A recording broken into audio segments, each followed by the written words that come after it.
everyone, how are you doing? My name is Ryan Kelly and I'm going to be hosting you on another episode of Know Your Bosses. Know Your Bosses, if you are not aware, is a show where I will review some of the most classic of bosses to the less known bosses. I'll rank them based on their difficulty, creativity, appearance, and fighting style. And in the end, the boss will get a ranking from avoid the fight to pursue the fight, along with the ranking from 1 to 10. So now that I've quickly gone over the rules, we can talk about the boss we will be fighting today. Today we will delve deeper into Pikmin 2.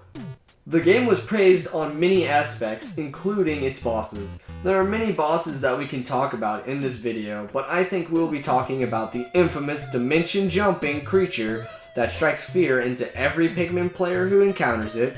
Time to figure out how not to be raped by the Waterwraith.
Location.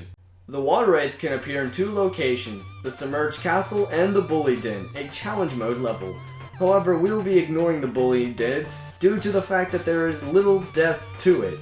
Side note, due to the fact that the Waterwraith depends so much on its environment, this will act as a review of the Submerged Castle as a whole.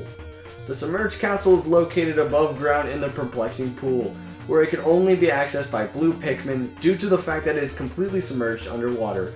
I'm not joking, even if you exploit the game to have non-blue Pikmin in your party, the game won't register them. Having blues in total, you delve deep into the first sub-level. Bibliography. The Submerged Castle has 13 treasures totaling 690 Pokos. I recommend 70 blue Pikmin if you are new to the game and 60 blue Pikmin if you have experience. There are 5 sub-levels, each having a unique theme. Sub-level 1 has fire, sub-level 2 has annoying enemies, sub-level 3 has electricity, and sub-level 4 has bombs and poison. Sub-level 5 is the boss arena, but we'll get there in a few minutes. Speaking of a few minutes, this cavern has a time limit that it doesn't tell you about.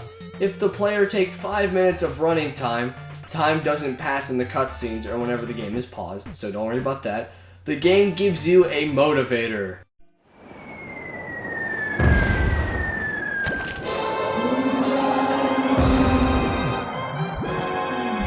Boss information. The Waterwraith's scientific name is Amphibio sapien. Amphibio translates to amphibian and sapien translates to wise. So Amphibio sapien literally translates to wise amphibian. Similarly, Homo sapien translates to wise man. In Japanese, its name is Amebuzu. The Waterwraith spawns once 5 minutes has taken place on the floor, excluding cutscenes and pausing.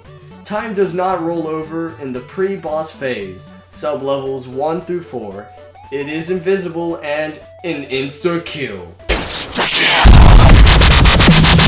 Along with that, it also has AI. It will not randomly wander around, it will patrol the sub-level systematically, and it will find you. When it does, it will home in on your captain, not your Pikmin, which can be used to your advantage, but more on that later. Along with that, the boss is unable to go into tight corners, meaning a dead end is an escape. Bitter spray stun him, but he's still impervious. Almar states that all witnesses report to be suddenly overcome with a fear upon the sighting of the creature, approaching a state of panic and near insanity. Since this creature is not of this earth, it would make sense that someone would go crazy from seeing the Waterwraith.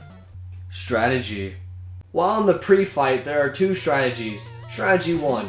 If the Waterwraith spawns and you are a beginner, run! Get to the next sub-level, do not worry about anything else, or employ the reset cheat. If you are a beginner, it is fine to take multiple runs through the cave to get everything. Just run if it shows up. Pro tip. When you find the hole, leave a captain there so that you can have an emergency exit. Strategy 2. If you're willing to manipulate it a bit, the Waterwraith can be used to your advantage. It can also kill other enemies instantly.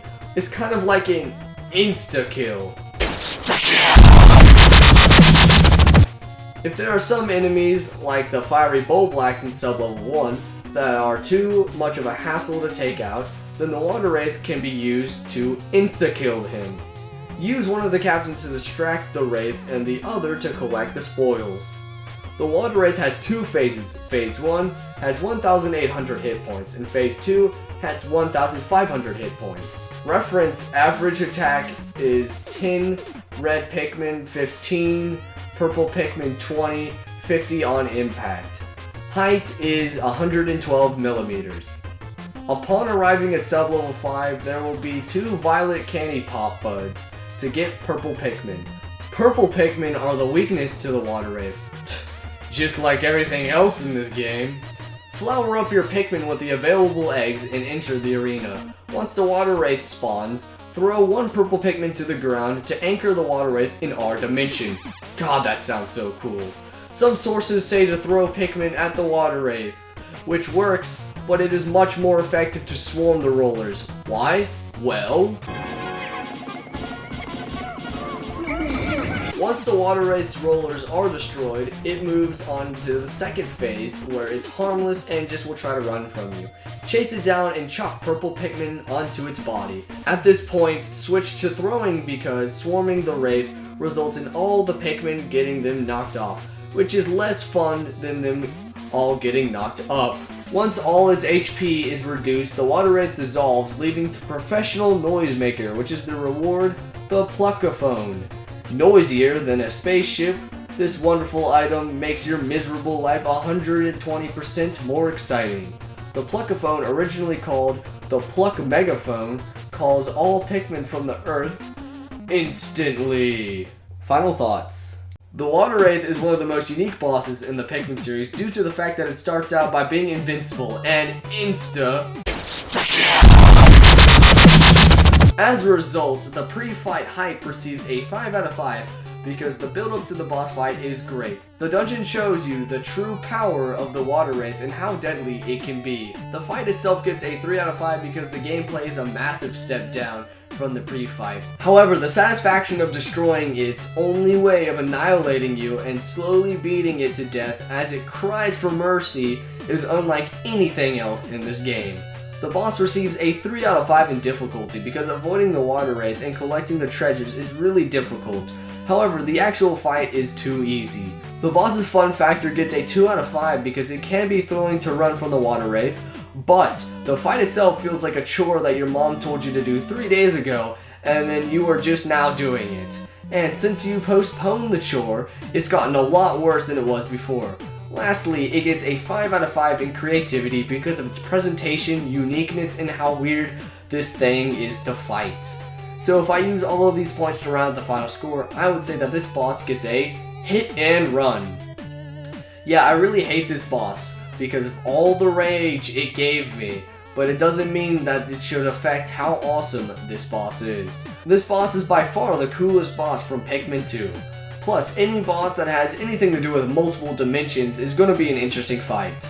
I would argue that the narrative the cave tells makes it stand apart from the other dungeons in the game, and I would personally give it a 7 or 8. Also, I would say my favorite boss in the game is the Titan. Pikmin, you can't say that, that's a spoiler. So, what do you think about this boss? Do you think this boss deserves a higher or lower ranking? Leave your thoughts in the comments and make sure to click the like button if you liked the video. And that subscriber button if you want to see when more of these videos come out. I'm sorry to bring it up, but it really helps if you subscribe because making these is so much fun, and subscribing helps me, motivates me to get me to do these types of stuff. So, thank you guys for watching. My name is Ryan Kelly, and I will see you in the next episode of Know Your Bosses.